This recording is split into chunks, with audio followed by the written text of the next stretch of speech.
جب حضرت معاویہ کی خلاف موت کے بعد یزید کو ولی عہد بنایا گیا، اس نے بڑی کوشش کی کہ کسی طرح مکہ اور مدینہ کے بڑے لوگ میری بیعت کر لیں، لیکن وہ راضی نہ ہوئے، اور کوفے والوں نے سینکڑوں خطوط بھیجے سیدنا حسین رضی اللہ تعالی عنہ کی طرف، چونکہ سیدنا حسن تو پہلے فوت ہو چکے تھے۔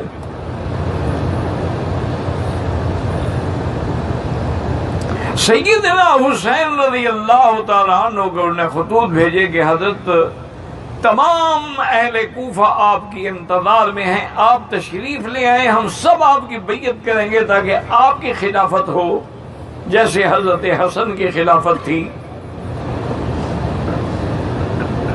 اور ہم یزید کی خلافت سے نجات چاہتے ہیں۔ حضرت حسین رضی اللہ تعالی عنہ نے اس دور میں جو صحابہ تھے ان سے مشورہ کیا تو سب صحابہ نے کہا کہ حضرت آپ اعتبار نہ کریں، آپ کوفے نہ جائیں،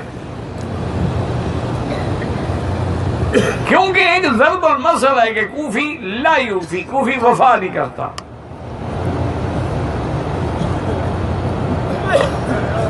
حتیٰ کہ بعد محدثین تو کہتے تھے کہ اگر کوئی راوی کوفی ہے تو خیال رکھنا کہ 99% تو جھوٹا ہوگا، 1% سچا ہو تو اس کا بھی نظر ضرور رکھنا۔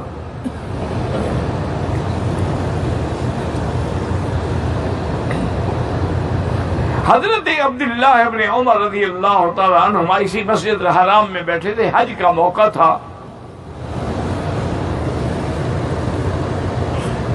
ایک آدمی آیا اور اس نے کہا کہ حضرت میں حج کے احرام میں ہوں، آپ دیکھ رہے ہیں، لیکن مشکل یہ ہے کہ ایک مچھر آ کے بیٹھا تو میں نے ایسے مچھر کو مارا تو مچھر بھی مر گیا، اور اس کا خون جو ہے میرے بدن پہ بھی لگا اور احرام پہ بھی لگا۔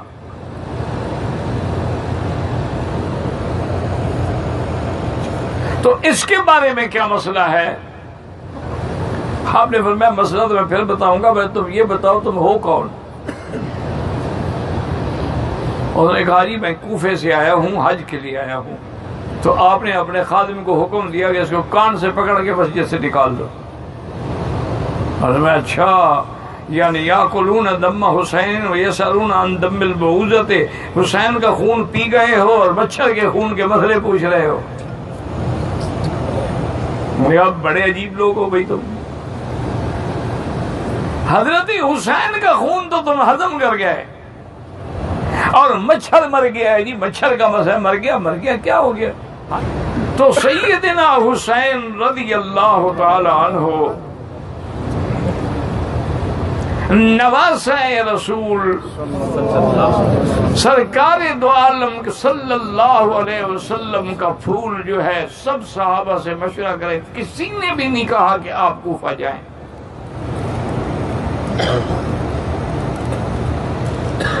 آپ نے کہا بات یہ نہیں ہے، بات یہ ہے کہ یہ دیکھو خطوط کا ڈھیر لگا ہوا ہے، اور اگر قیامت میں اللہ نے پوچھا کہ وہ آپ کو بلا رہے تھے تم کیوں نہیں گئے، تو میں کیا جواب دوں؟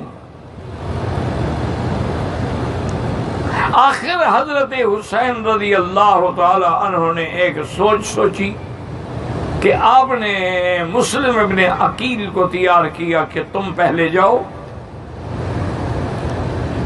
وہاں کے حالات دیکھو، اگر وہ لوگ سچے ہیں تو مجھے خبر کرو، پھر میں بھی آ جاؤں گا، اس وقت تک تم معاملات کو کنٹرول کرو۔ حضرت مسلم ابن عقیل نے عرض کیا کہ حاضر۔ جب حضرت مسلم ابن عقیل خدا کی شان ہے جانے لگے، ان کے دو چھوٹے بچے تھے، انہوں نے کہا ابا جان ہم بھی چلیں گے۔ انہوں نے بڑی کوشش کی لیکن بچوں نے نہ مانا، آخر ان کو بھی وہ ساتھ لے گئے۔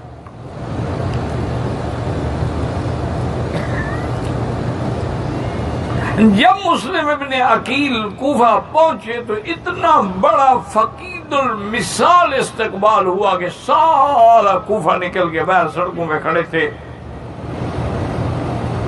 استقبال کر رہے تھے، خوشیاں منا رہے تھے۔ اور پھر جامع مسجد میں آپ کے ہاتھ پہ تمام کوفے والوں نے بیعت کی.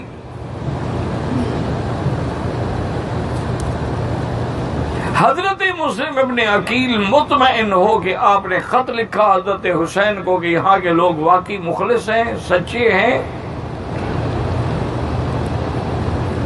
اور سب آپ کا صحیح معنوں میں انتظار کر رہے ہیں، آپ ضرور تشریف لائیں. اور تیز رفتار سواری پہ مدینے خط بھیج دیا. یزید کو پتہ چلا کہ کوفے کے تو سارے لوگ جو ہیں وہ تو مسلم ابن عقیل کے آنے سے بھی ان کے ہو گئے، جب حسین آئیں گے تو انقلاب آ جائے گا.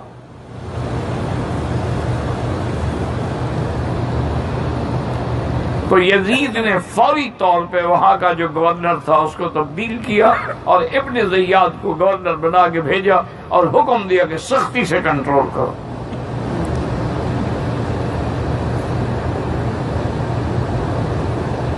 اور اگر نہ مانے تو ان کو حضرت مسلم بن عقیل کو بھی شہید کر دو.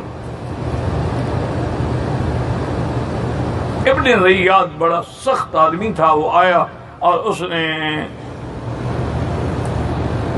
جامع عظیم کوفہ کے اندر اعلان کیا اور اس کے بعد خطبہ دیا اور اتنی سخت تقریر کی کہ جس نے بھی حضرت مسلم کا ساتھ دیا میں اس کے ٹکڑے اڑا دوں گا اور اس کے گھروں کو مسمار کر دوں گا.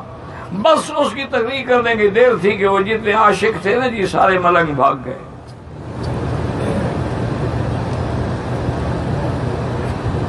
اب اکیلے حضرت مسلم بن عقیل رہ گئے، کوئی کوفے کا گھر پناہ دینے کے لیے بھی تیار نہیں. ایک مخلص تھے حضرت ہانی ابن عروہ، انہوں نے کہا حضرت مسلم بن عقیل سے کہ آپ میرے گھر میں چلیں. حضرت بھی مجبور تھے، ان کے گھر میں آئے. ابن زیاد نے اس کو بلایا کہ تم نے کیوں پناہ دی ہے؟ اس نے کہا آل رسول ہیں، سبط رسول ہیں، چلو ہم بیعت نہ کریں، ان کا ساتھ نہ دیں، لیکن یہ تو نہیں دیں کہ ہم ان کو پناہ بھی نہ دیں. اس نے کہا مسلم بن عقیل کو میرے حوالے کرو. اس نے کہا میں زندگی میں حوالے نہیں کر سکتا. اور نے کہا پر تم بھی مرنے کے لیے تیار ہو جاؤ. ابن زیاد نے اپنا خصوصی دستہ بھیجا اور انہوں نے آ کر ہانی ابن عروہ کو اور مسلم ابن عقیل کو ان کے دونوں معصوم فرزندوں کے ساتھ شہید کر دیا.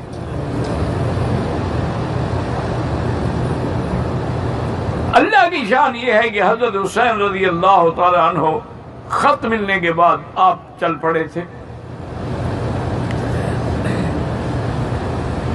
اس لیے آپ کے ساتھ ساری فیملی بھی تھی، خاندان بھی تھا. 72 آدمیوں کا یہ قافلہ مدینہ منورہ سے روانہ ہوا اور کرب و بلا کی طرف بڑھتا رہا. راستے میں پہنچے تو آپ کو اطلاع مل گئی کہ بھئی کوفے والوں نے غداری کی ہے، وہ سب پھر گئے ہیں اور مسلم بن عقیل اپنے بچوں کے ساتھ شہید ہو گئے.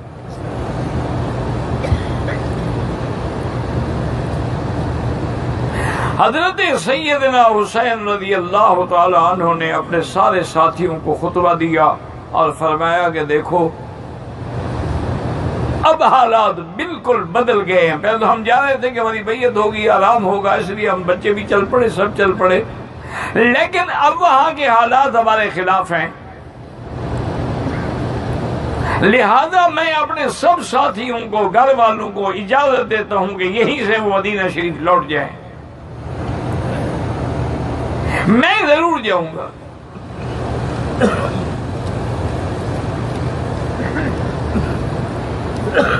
اصل وجہ یہ بھی تھی کہ حضرت آقا انعامدار صلی اللہ علیہ وسلم نے زندگی میں ایک دفعہ خواب دیکھا تھا. جب خواب سے بیدار ہوئے تو آپ کے چہرے پہ بڑے غم کے اثرات تھے. تو بی بی ام سلیم نے پوچھا کہ حضور کیا بات ہے؟ فرمایا کہ مجھے وہ جگہ دکھائی گئی ہے جہاں میرا حسین شہید ہوگا.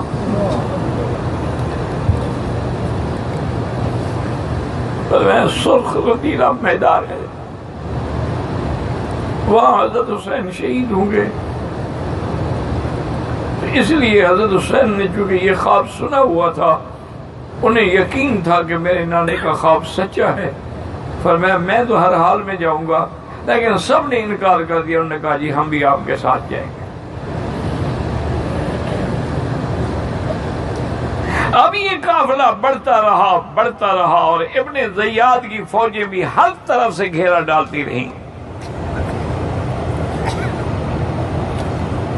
جب ان کا گھیرا تنگ ہو گیا تو حضرت حسین نے فرمایا کہ ابن زیاد کو میرا پیغام دو کہ میری 3 شرطیں ہیں، اگر مان لو تو. پہلی شرط تو یہ ہے کہ میں جہاں سے مدینہ سے آیا ہوں مجھے واپس مدینے جانے دو، میرا راستہ نہ روکو.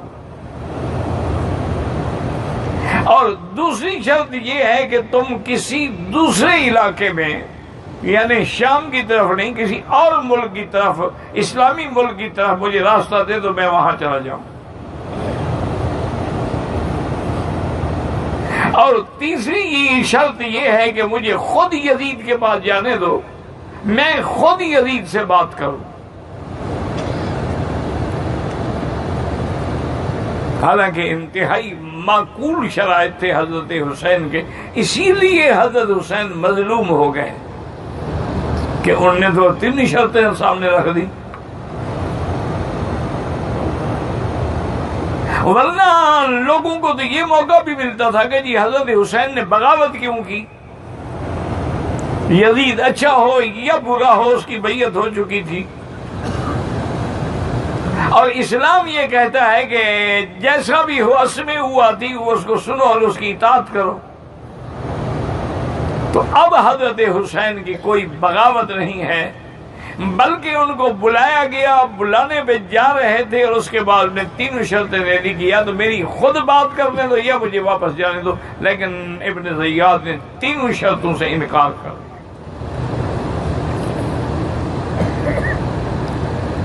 خدا کی قدرت ہے کہ این اسی کرب و بلا کے میدان میں جس کی نشاندہی حضور پاک نے بھی فرمائی تھی صلی اللہ علیہ وسلم، وہیں پہنچے، خیمے لگا دیے گئے. حضرت حسین نے بڑی کوشش کی کہ جنگ ٹل جائے، لیکن جنگ نہ ٹلی، کیونکہ وہ تو یہی ارادہ کر کے آئے تھے نا کہ ہم حضرت حسین کو شہید کریں اور یزید سے ہم انعام لیں گے.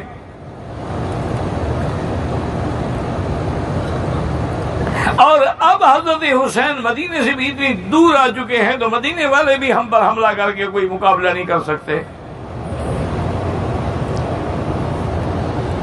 جب بالکل گھیرا تنگ ہو گیا تو حضرت حسین کے ساتھیوں نے میدان میں نکل کے مبارزت کی اور ایک ایک ساتھی نے وہ جوہر دکھائے اپنی بہادری کے کہ دنیا اش اش کر اٹھی. آخر میں حضرت کے بڑے بیٹے حضرت علی اکبر بھی میدان میں آ گئے.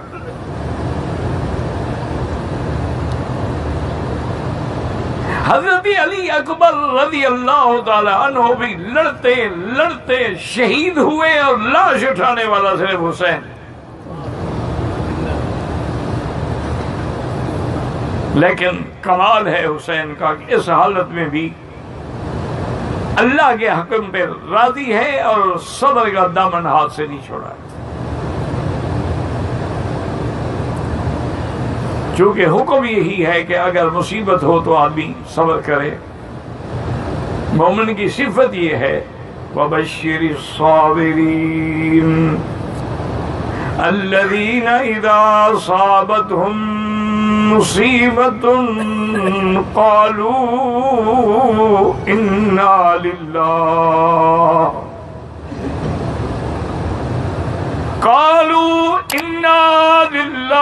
وانا الیہ راجعون اولئک علیہم صلوات من ربہم ورحمہ واولئک هم المہتدون.